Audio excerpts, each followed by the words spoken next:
the story of Joan of Arc. Today, I will tell you the story of a girl who did not wait for permission. A girl who was not born into royalty. A girl who did not wear armor or study war. And yet, she walked straight onto a battlefield, spoke like a commander, fought like a lion, and shook an entire kingdom using nothing but her faith, her courage, and her voice. Her name was Joan of Arc.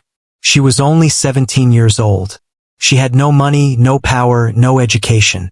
But she believed in something stronger than fear. She believed that God had chosen her to save France. And somehow she did. This story is not only about war.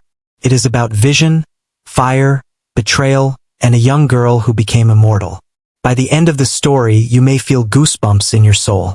And as you listen in simple English, your listening, vocabulary, and speaking skills will grow too. So let us begin the journey of Joan of Arc. Chapter 1. The little girl who spoke to angels. More than 600 years ago, in the cold countryside of France, there was a small village called Domremy. In this tiny village, full of farmers and poor families, a baby girl was born. Her name was Jeanne d'Arc, known in English as Joan of Arc. She was not born in a palace. She never saw a crown. She never went to school. She could not read or write. She was just a simple farm girl. Her father, Jacques d'Arc, was a farmer. Her mother, Isabelle, was a deeply religious woman who taught Joan about God, kindness, and compassion. They owned cows, sheep, and chickens. They worked in the fields every day. Life was hard. But Joan was different. She did not enjoy gossip or games. She spent long hours alone, praying quietly. People noticed her kindness. If someone was hungry, she shared her food. If someone was cold, she gave them her blanket. If someone was sick, she prayed for them. Then, when Joan was about 13 years old, something extraordinary happened. One day, while standing in her garden, she heard a voice. It was soft, powerful, and seemed to come from nowhere. The voice said, "Joan, you have been chosen by God. You will help save France." She looked around, frightened. No one was there. Then she saw a bright light. Inside the light, she believed she saw Saint Michael, the warrior angel. He said to her, "Have courage. God is with you." From that moment, her life changed forever. The voices continued. She saw visions of Saint Catherine and Saint Margaret. They all gave her the same message. You must go. You must help the French prince become king. You must save your people. But Joan was only a child. She had never left her village. She knew nothing about war. At that time, France was suffering badly. The country was trapped in the 100 Years' War against England. English forces controlled much of France. The people were losing hope. The true Prince of France, Charles, was hiding. He was afraid, unsure, and weak. And yet Joan said, "God wants me to help Charles become king, and I must lead the army." People laughed at her. A girl leading soldiers? Impossible. But Joan did not listen to fear. She listened to faith. She said, "I may be just a girl, but I am not alone. God is with me." At 16, Joan made a bold decision. She left her village and traveled to the nearby town of Vaucouleurs. There, she asked to meet the local commander, Sir Robert de Baudricourt. She said, "Please take me to the prince. God has commanded me." The commander laughed and sent her away. But Joan returned again and again. She never gave up. People began to notice her eyes. There was confidence there. Something powerful. Something unshakable. Finally, the commander agreed. He sent her to the prince with guards. And so, a farm girl with no education, no armor, no money, and no power began a journey that would change history. She cut her hair. She dressed like a soldier. She rode a horse for the first time. She traveled hundreds of miles to reach the royal court. Her mission had begun. When Joan arrived at the royal court, the real test started. She entered a world she had never seen before. High stone walls, soldiers in shining armor, rich nobles with cold, doubtful eyes. Prince Charles did not meet her openly. Instead, he tested her. In the great hall, many men stood together. One of them was dressed like a king, But he was not the prince. The real Charles hid among the crowd. Joan entered calmly. She looked around. She did not panic. Then she walked past the false king and stopped in front of the real one. She bowed and said, "You are the rightful prince of France. God sent me to you." Silence filled the room. No one had told her who he was. Later, Charles admitted that Joan told him a secret, something only he and God knew. For the first time in years, he felt hope. Still, the church demanded an investigation. Joan was questioned by priests and scholars. They asked cruel questions. "Are you sent by God or by the devil? Why would God choose a girl?" Joan answered simply and calmly. When asked if God loved the English, she said, "I do not know. I only know he wants them out of France." After weeks of questioning, the church found nothing evil in her. Charles made the boldest decision of his life. He gave her an army. Joan wore white armor. She carried a banner, not a sword. On it were the words, "Jesus, Maria." She said, "I will not kill. I will carry the banner. God will decide the rest." At first, the soldiers laughed. But Joan prayed every night. She did not drink or curse. She spoke with confidence, not pride. Slowly, laughter turned into respect. France's last hope was the city of Orleans, surrounded by English forces. If it fell, France would collapse. Joan stood before the army and said, "Do not fear their weapons. Fear only losing faith." She rode at the front. Arrows flew. Men fell. An arrow struck Joan's shoulder. She fell to the ground. The army froze. Then she stood up, pulled the arrow out, lifted her banner, and shouted, "Forward! The city is ours." And for the first time in years, France won. The siege of Orleans was broken. Bells rang. People cried. Soldiers knelt. A teenage girl had done what trained generals could not. They no longer called her a girl. They called her Joan of Arc, the Maid of France. But victory creates enemies. And the higher you rise, the darker the shadows become. Paris and the broken promise. Paris stood ahead, tall and proud behind its walls. But something had changed. The king, the same man who owed his crown to Joan, was no longer brave. He was slow. He was afraid. He wanted peace, not more war. But peace meant compromise. And compromise meant betraying Joan's mission. Still, Joan remained loyal. She gathered troops and began the march toward Paris. But the king gave her little support. He sent a weak army. He quietly told his commanders not to fight too hard. This was no longer a holy mission. It was politics. And Joan was walking into a trap. Joan led her soldiers toward the walls of Paris, believing victory was close. But this time, the energy was different. The soldiers hesitated. The unity was gone. And the king's voice was silent. Joan fought bravely. She was wounded by a crossbow shot to her leg.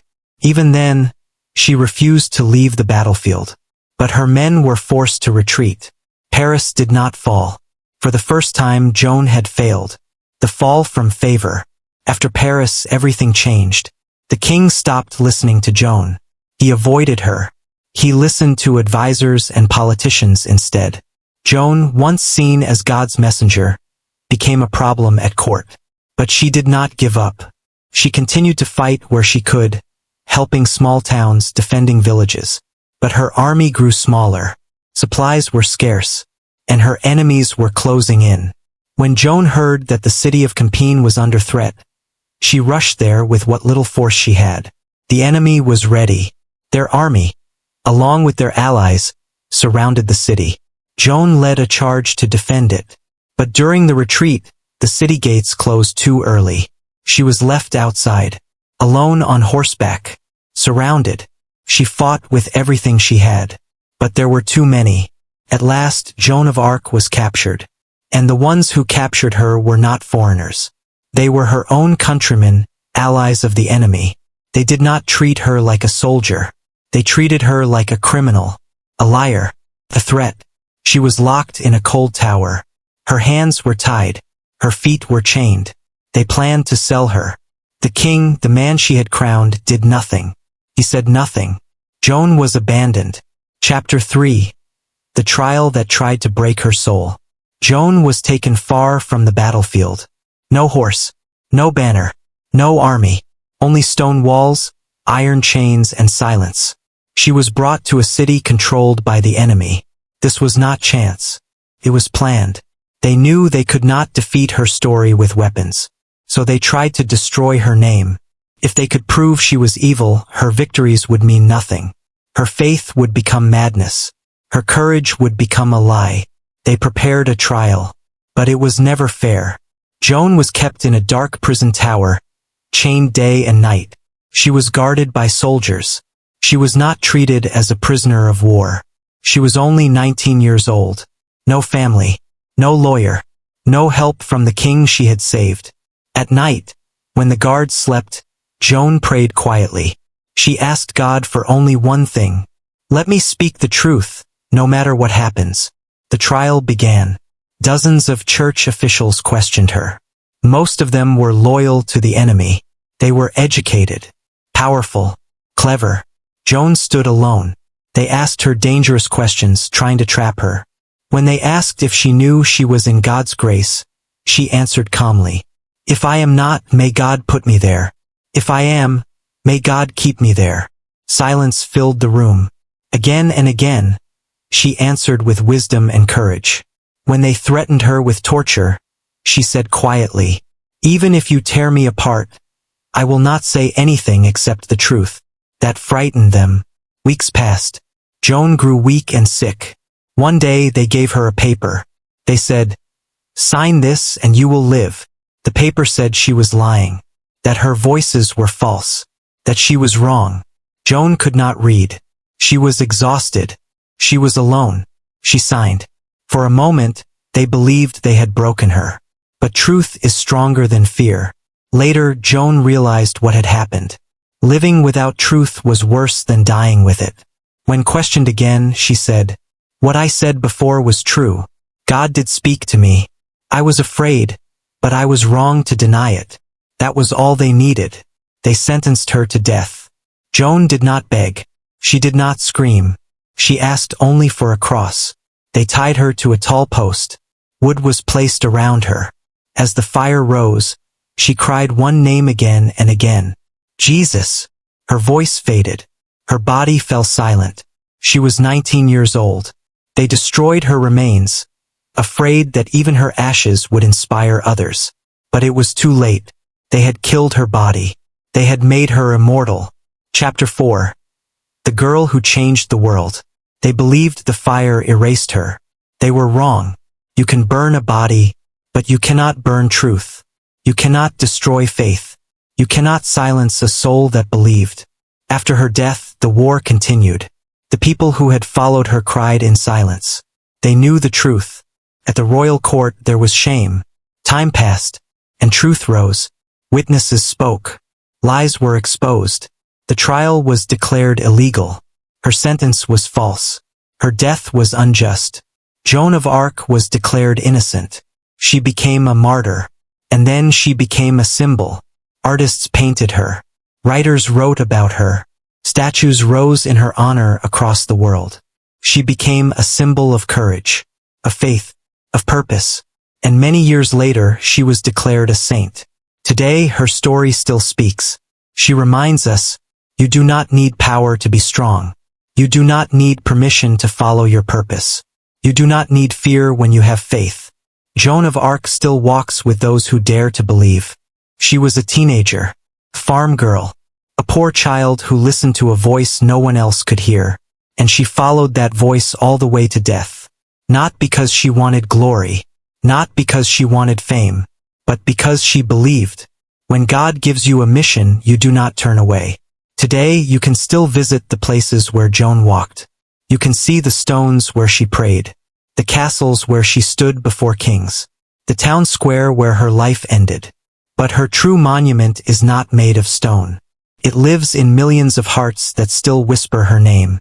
Every time someone is afraid to speak the truth, Joan's courage gives them strength. Every time someone is told, "You can't do this," her life becomes a voice that says, "Yes, you can." Every time someone feels small, unseen, or unimportant, Joan's story reminds them that one voice, one heart, One person can change the world. She lived a short life, but her legacy has no end. She was not a queen, not a scholar, not a trained warrior. She was simply Joan, a girl who heard something no one else did and believed it with her whole soul. My friend, you have now heard the powerful, emotional, and inspiring life of Saint Joan of Arc. May her story give you courage. May it help you trust your inner voice. May it give you strength to follow your mission, even when the world doubts you. Because like Joan, you were not born to stay silent. You were born to make a difference. Powerful lessons from the life of Joan of Arc. Believe in your inner voice, even when no one else does. Joan heard a calling that others mocked and doubted. She trusted what she felt was true. You do not need the world to believe in your dreams. You only need the courage to believe in yourself. Your background does not decide your future. Joan came from a poor village. She had no education and no status. Yet she changed the fate of a nation. You are not limited by where you start. You are shaped by your vision, your actions, and your faith. Courage means moving forward even when you are afraid. Joan faced war without training. She faced danger without armor of experience. Courage is not the absence of fear. It is choosing to act despite it. Faith can be stronger than any army. Joan did not win through weapons alone. She won through belief. When your purpose is pure, belief becomes your greatest strength. Stay loyal to your mission, even when others betray you.